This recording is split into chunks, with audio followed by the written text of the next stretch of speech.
گاؤں راج والا کی چوپال اب خاموش ہے، پر کبھی یہ محبت کی سرگوشیں گونجتی تھی۔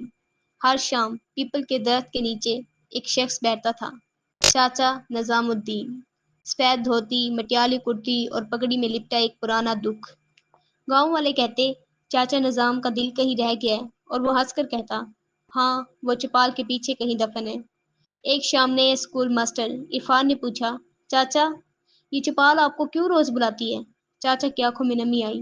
بیٹا یہ صرف چوپال نہیں، یہ میری آخری محبت کی آخری نشانی ہے۔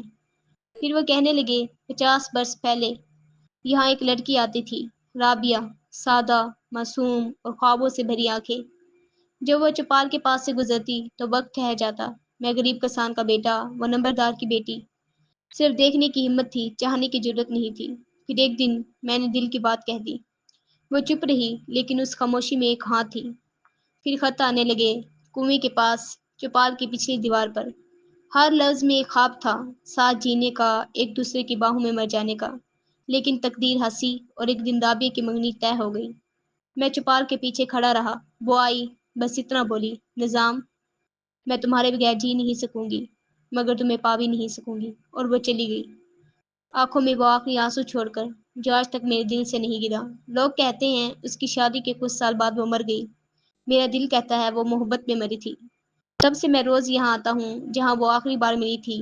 یہ چوپال اب میرے لیے مٹی نہیں، ایک میزار ہے میری محبت کا، جسے نہ کبھی پایا نہ بھلایا۔ چاچا خاموش ہو گئے اور آسمان کی طرف دیکھ کر مسکرا دیے، جیسے کوئی روح سامنے کھڑی ہو۔